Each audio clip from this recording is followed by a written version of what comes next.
আমার চ্যানেলে তোমাদের সকলকে স্বাগত। আজ আমরা ক্লাস 4-এর রায় মার্টিন প্রশ্নবিচিত্রা থেকে অঙ্কের প্রথম পর্যায়ক্রমিক মূল্যায়নের চতুর্থ স্কুল সলভ করব।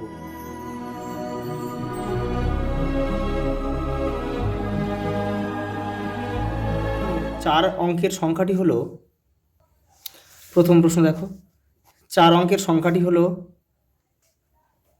দেখো এরটা হবে, কারণ বাঁদিকে শূন্যর কিন্তু কোনো দাম নেই। 5, 6, 7 অঙ্ক তিনটি দিয়ে গঠিত 3 অঙ্কের বৃহত্তম সংখ্যাটির এককের ঘরের অঙ্কটি হবে।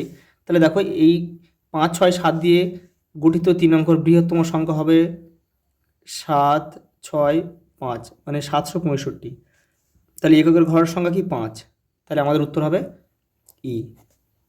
অবশ্যই কোন সালটি লিপিয়ার নয়? দেখো এখানে আমাদের অপশান আটাই উত্তর হবে, কারণ কি দেখো, যেসব সালের শেষে একাধিক শূন্য থাকে সেই সব সালগুলোকে 400 দিয়ে ভাগ করলে যদি মিলে যায় তাহলে কিন্তু সেগুলো লিপিয়ার। দেখো এটা 400 দিয়ে মিলে যায়, এটা 400 দিয়ে মিলে যায়, কিন্তু এটা মেলে না, অর্থাৎ এটা কিন্তু লিপিয়ার সাল নয়। 12 ঘন্টার ঘড়িতে বিকেল 5টা 20 হলে 24 ঘন্টার ঘড়িতে কত হবে? এটার সঙ্গে 12-র সঙ্গে এটা যোগ করে দেবে। তাহলে 12-র সঙ্গে 5 আর 5 যোগ করলে হয় কত? 17। তাহলে 17টা 20, তাহলে এই যে 17, 20, এটাই আমাদের উত্তর। পরেরটা দেখো, 2000 গুণ 3, এটা হবে কি 6000, তাহলে এটা আমাদের কী হবে? এটা 5000 দিয়েছে, তাহলে এটা মিথ্যা হবে। এটা 6000 হলে অঙ্কটা আমাদের সঠিক হতো। দেখো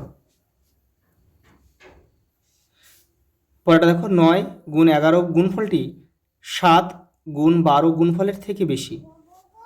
দেখো 9, 11 কত? 9, 11 99, আর এটা কত হচ্ছে? 7, 12 84, তাহলে এটা বেশি, অর্থাৎ এটা সত্য। দেখো ভাজ্য সমান সমান কী পাই আমরা? ভাজক গুণ ভাগফল যোগ ভাগশেষ, তাহলে এটা কিন্তু মিথ্যা হবে।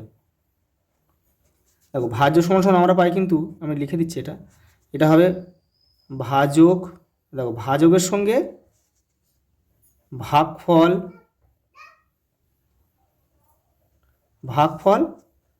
যোগ ভাগশেষ, ভাগশেষ, এটা হলে কিন্তু আমাদের সঠিক হতো এটা। পরেরটা দেখো, 26 গুণ 50-এর গুণফলের দশকের অঙ্কটি শূন্য, তাহলে এটাকে আমাকে গুণ করতে হবে। গুণ করলে দেখো 0 দিয়ে গুণ করো, 0 দিয়ে সবে 0 হয়। 5, 6, 30-এর 0 হাতে থাকে 3, 5 দিয়ে 10 আর 3-এ 13। দেখো তাহলে 0, 0, 3, 1, তাহলে একক দশকের ঘরের অঙ্কটা 0 আছে, তাহলে এটা সত্য হবে। ওটা দেখো, স্থানীয় মানে বিস্তার করে কথায় লেখো। দেখে নাও, 3টাকে ভাঙছি, কীভাবে ভাঙছি দেখো। 3-এর স্থানীয় মানে বিস্তার করলে হবে, 3-এর পরে কটা সংখ্যা আছে? 3টে, তাহলে আমরা কী লিখবো? 3টে 0 লিখবো। তারপর 2 লেখো, 2টাকে স্থানীয় মানে ভাঙলে হবে, 2-এর পরে কটা সংখ্যা আছে? 2টো সংখ্যা, তাহলে আমরা 2টো 0 লিখবো। 9টাকে ভাঙো স্থানীয় মানে, দেখো এটা কী হচ্ছে? তাহলে এটা হচ্ছে তোমার 9-এর পরে একটা সংখ্যা আছে, একটা 0 আর 1 বসে যাবে, তাহলে এটা কত হলো? কথা লিখতে বলেছে 3291, 3291। দেখো পুঁতির মালায় প্রকাশ করতে বলেছে। দেখো 1 আছে, আমরা এখানে একটা পুঁতি করব। এখানে 0 আছে, কিছু দেবো না। এটা 2 আছে, 2টো পুঁতি দেবো। এখানে 4 আছে, 4টে পুঁতি দেবো। এই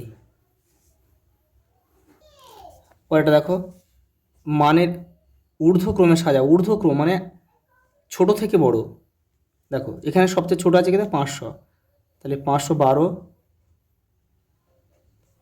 তারপর আছে 678, তারপর আছে 725, তারপর আছে কি 832। পরে দেখো 148 সংখ্যায় 4-এর প্রকৃত মান ও 8-এর স্থানীয় মান লেখো। দেখো 4-এর প্রকৃত মান কিন্তু 4, আর 8-এর স্থানীয় মান কত? দেখো 8-এর স্থানীয় মান শেষে রয়েছে, একদম এককের ঘরে রয়েছে, সেজন্য 8-এর স্থানীয় মানও 8 হবে। দেখো যোগ করো দিয়েছে এটা। দেখো সেকেন্ডের ঘরে দেখো কত রয়েছে, 20 আর 41, 61 সেকেন্ড হয়ে গেছে, মানে কিন্তু আমরা এখানে 61 লিখবো না। তাহলে 61-র মধ্যে দেখো 61 মধ্যে কিন্তু আমাদের কি ঢুকে আছে, 61-র মধ্যে কিন্তু আমাদের ঢুকে আছে 60 ঢুকে আছে। তাহলে 60 বাদ দিয়ে দাও, তাহলে 1 পড়ে আছে, সেই 1টা এখানে আমরা লিখবো। আর 60 61 হলো 60 সেকেন্ডে 1 মিনিট, তাহলে 1টা আমরা এখানে যোগ করব। এখানে 2 রয়েছে, এখানে 1, মানে 3 মিনিট, আর এখানে 2 2 4, মানে 43 মিনিট, আর ঘন্টা 7। তাহলে হলো কত, 7 ঘন্টা 43 মিনিট 1 সেকেন্ড। বিয়োগটা দেখে নাও, শূন্য থাকলে উপরে বিয়োগের সময় কি 10 ধরতে হয়, তাহলে 10 থেকে 9 বাদ দাও, 1 হাতে থাকে 1, তাহলে 5 আর 1 6 হয়ে গেল, 6-এর কয় দাও 12, 6 দাও, হাতে থাকে কত, হাতে থাকে 1, তাহলে 1 আর 1 2 হয়ে গেল, 5 থেকে 2 বাদ দাও 3, তাহলে 3 বসে যাবে। দেখো একটা বিয়োগ দিয়েছে, দেখো দেখো এখানে 7 রয়েছে, কিন্তু দেখো 5-এর থেকে 7টা বড়, তাহলে এখানে এটা কিন্তু 15 রয়েছে। তাহলে 15 থেকে কত বাদ দিলে 7 হয়, 15 থেকে 8 বাদ দিতে হবে। দেখো এখানে তাহলে 8 ছিল, তাহলে হাতে কি ছিল, হাতে 1 ছিল। দেখো তাহলে হাতে 1 এখানে যদি এখানে তাহলে 0 ছিল, তাহলে হাতের 0-র সঙ্গে হাতে 1 যোগ করলে 1 হয়। তাহলে দেখো উপরে 0 রয়েছে, তাহলে 10, তাহলে 10 থেকে 1 বাদ দিলে 9। হাতে কি ছিল, হাতে ছিল 1, 1 রেখে 2, তাহলে 5 থেকে 2 বাদ দাও 3। পরেরটা দেখো, বিশ্লেষণ পদ্ধতিতে গুণ করো। দেখো এখানে এই 19টাকে আমরা বিশ্লেষণ করে নেব। তাহলে 19টাকে বিশ্লেষণ করলে কী হয়, 10 যোগ 9। এবারে দেখো 28 দিয়ে আমরা কি করব, 228 গুণিতক 10 করব, যোগ করো 228 গুণিতক 9। এবারে এটার সঙ্গে এটা গুণ করলে হয় 2 2 8, এই 0টা বসিয়ে দাও, আর যোগ এটার সঙ্গে এটা গুণ করলে 9-এর সঙ্গে 8 লম 72-এর 2, হায় থেকে 7, 9 দুগুণে 18, আর সাথে 25-এর 5, হায় থেকে 2, 9 দুগুণে 18, আর 2-এ 20। যোগ করলে হয় 2 আর 0 যোগ করলে 2, 5 আর 8 5 13, 3, হায় থাকে 1, 0 আর 2 রয়েছে, 2 আর হাতে 1 ছিল 3, আর এই 2 দিয়ে 4, মানে 4332। পরটা দেখো, ভাজক সমান সমান 8, ভাগফল 14, ভাগশেষ 5 হলে ভাজ্য কত, দেখে নাও। এই দেখো এখানে কিন্তু এটা কিন্তু ভাজ্য, এটা হচ্ছে এটা ভাজ্য, এটা ভাজক, এটা বলে দিয়েছে ভাজক বলে দিয়েছে, এটা ভাগফল, আর এটা ভাগশেষ।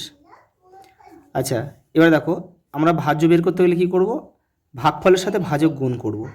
তাহলে দেখো 14 আর 8-এ গুণ করলে কিন্তু হয় 112, মানে 8 14 112 আর 5, তাহলে 112 আর 5 কত হয়, 117। তাহলে এখানে আমাদের লিখতে হবে 117, ভাজ্য হয়ে গেলে 117। পরেরটা দেখো, মিতালি পিসি 756টি কলা নিয়ে বাজারে গেল। মিতালি পিসি কত ডজন কলা নিয়ে বাজারে গেলে হিসাব করি। 1 ডজন মানে 1 ডজন মানে কিন্তু 12, অর্থাৎ 12 দিয়ে এটাকে ভাগ করলে কিন্তু আমরা উত্তরটা পেয়ে যাব। 12, 5 12 60, 6 12 72, 6 12 72। এবার দেখো 6 নেমে গেল, তাহলে হয় 3 12 36, তাহলে উত্তর কত আমাদের 63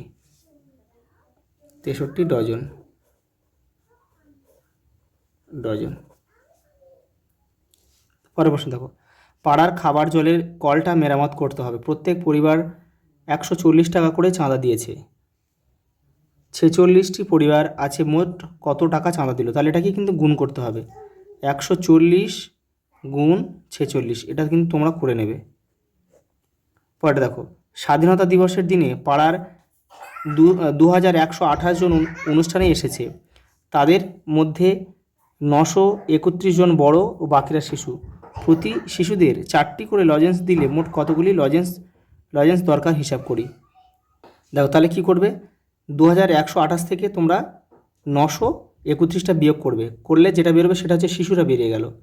এবার শিশুরা যেটা বেরোবে তার সঙ্গে প্রত্যেক শিশুকে 4টি করে লজেন্স দিয়েছে, মানে ওটা বিয়োগ করে যেটা বেরোবে তার সঙ্গে কিন্তু 4 আমাদের গুণ করতে হবে।